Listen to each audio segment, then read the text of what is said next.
Et hache!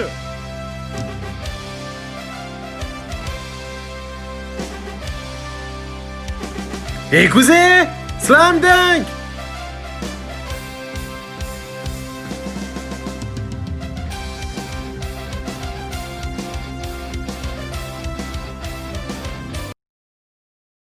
Allez.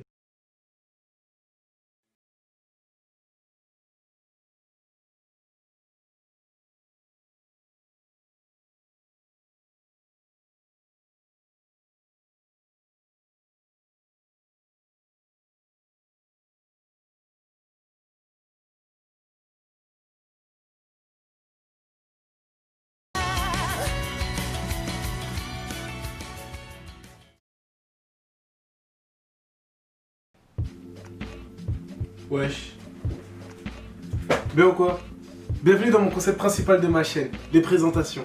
Je vais vous faire découvrir ou redécouvrir des animés ou des mangas et je vais en donner mon point de vue. Aujourd'hui, je vais commencer par Slam Dunk. Et d'abord, je vais me changer et puis ensuite, je fais la présentation. Voilà, je pense que c'est un petit peu mieux avec Kakashi et l'emblème de Uchiwa. Allez, je fais la malin juste pour montrer ce que j'ai. Donc, Slam Dunk, le manga écrit et dessiné par l'unique, le seul Takehiko Inoue. Il a également fait Vagabond, qui est juste au-dessus. Ouais, je monte les 37 tomes, j'ai la totalité. Ah, je fais la malin. Et Slam Dunk également, et il a également fait Real. Mais aujourd'hui, on va parler de Slam Dunk. Je pense que j'ai beaucoup répété Slam Dunk, mais c'est pas grave. Du coup, on va donc suivre l'histoire de Sakuragi Hanamichi. Sakuragi Hanamichi, durant en fait le collège, ça a été un éternel célibataire. Il s'est pris un total de 50 râteaux. Ouais, ça fait beaucoup quand même, miskin. Arrivé au lycée, il est déprimé, dépité, il en a marre de la vie. Pour ça, il chante des petites berceuses. Mais un jour, il va rencontrer Haruko. Et là, il va avoir le coup de foudre. Direct. Il va tomber amoureux. Cash. Et elle, Haruko, qui avait remarqué Sakuragi de sa longue taille, de son corps musclé, de son corps d'athlète, elle a cru que c'était un sportif, un basketteur. Du coup, c'est pour ça qu'elle l'a accosté. Et Sakuragi, lui, qui veut tout faire pour plaire, il se fait passer pour un sportif, il se fait passer par un amoureux du sport, un amoureux du basket, alors qu'il déteste les deux et tout ce qu'il fait, c'est se battre. Mais du coup, juste pour elle, il va intégrer l'équipe de basket du lycée, Shuhoku. Et on va donc suivre l'histoire de Sakuragi Hanamichi, devenir peut-être un pilier de l'équipe. Mais Sakuragi, il est nul! Il est nul à chier, il est éclaté au sol. C'est-à-dire qu'on va devoir le voir apprendre à jouer au basket et ensuite devenir le pilier. Est-ce qu'il va pas devenir le pilier en apprenant à jouer au basket?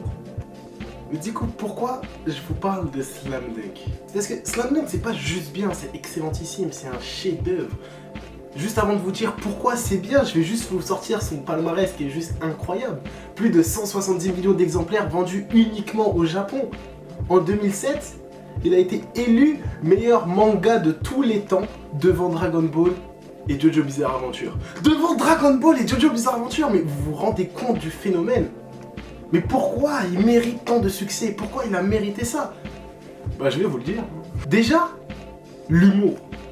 L'humour, ça fait tout déjà dans le manga. Du tome 1 au tome 31, franchement, il n'y a pas un moment où tu rigoles pas. Que ce soit en dehors des matchs, à l'intérieur des matchs, dans l'entre-match, dans tous les moments du manga, t'es obligé de te taper une barre. Première page du manga, la toute première page, tu tapes une barre. Tu vois Sakuragi Hanamichi se prendre un râteau, il fait une tête bizarre, et oh, tu rigoles. Bon, là, je vous ai spoilé, vous allez pas rigoler comme par hasard en lisant. Mais à la deuxième page, vous allez rigoler. Ensuite, qu'est-ce qu'il y a? Il y a également les personnages. Les personnages, tous les personnages de Slam Dunk sont attachants. Déjà, ils sont drôles. Et ils sont attachants. Ils ont pas une histoire de fou, ils ont pas un background de fou. Mais ils ont pas besoin de ça. Parce qu'ils ont du charisme, ils ont du charme, ils ont du style. Et du coup, tu aimes ces personnages. Et tu vas suivre leur histoire, tu vas suivre leur épopée. Ensuite de cela, il y a l'histoire. L'histoire, c'est simple, comme je vous l'ai expliqué tout avant, c'est juste un mec qui va faire du basket parce qu'il est amoureux d'une meuf qui aime le basket, du coup il veut l'impressionner en faisant partie du basket et c'est lui qui va kiffer le basket. Oula, dit comme ça fait bizarre. Mais l'histoire est extrêmement simple, c'est un mec qui va faire du basket, c'est tout. Il n'y a pas un truc bizarre, compliqué, il a un objectif, l'objectif c'est jouer au basket et atteindre la victoire nationale. C'est tout, simple. Et en plus de cela, certes l'histoire est simple, mais elle est riche. Elle est riche en personnages.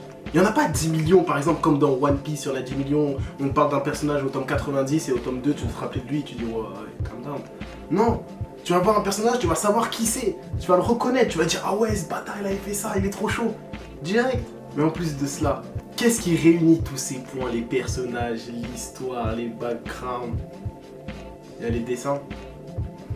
Il y a les dessins de Takehiko. Ils sont incroyables, ils sont juste magnifiques. Chaque planche sont exposables au Louvre. Et les planches dans lesquelles il est concentré à fond est digne de la Joconde, carrément, je ne dis rien que ça. Car en fait, chacune de ces planches, t'as l'impression que lorsque tu lis, tu vois, lorsque un personnage transpire, tu lis, t'as l'impression que, je sais pas, t'as les doigts mouillés, enfin, tu ressens la transpiration, tu ressens les émotions des personnages, tu ressens leur fatigue. Tu lis, t'es essoufflé de lire.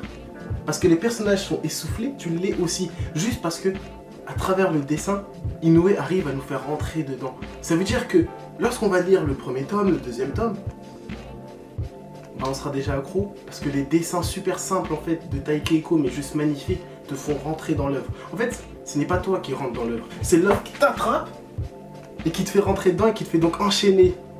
Et là, tu tombes dans le piège. C'est fini pour toi et t'es accro et tu fais que d'aimer Slam Dunk.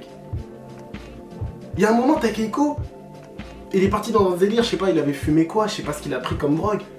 Mais il a fait un chapitre d'une 30aine de pages, sans dialogue. Oui, ça veut dire qu'il a pris ses brosses, il les a mis comme ça, il a dit à l'éditeur, ouais, c'est mon chapitre de cette semaine. Sans dialogue, sans rien, et ce chapitre, il était génial, il était incroyable. C'était un chapitre entier sans dialogue. Non mais celui qui fait ça et qui arrive à rendre ça stylé, c'est obligé que c'est un génie. Frère, moi, à la base, j'avais vu ça que dans Bakuman. Oui, parce que Neji Inizuma, il avait fait ci, il avait dit ouais, il a fait un chapitre sans dialogue, voilà. Mais du tout, ça veut dire qu'un truc qui a été fait dans un manga, ça a été fait dans la vraie vie. Non, Takehiko, c'est un génie. Et c'est pour ça que Slam Dunk, c'est trop bien. Oh là là. Et c'est pour ça que Slam Dunk, c'est bien.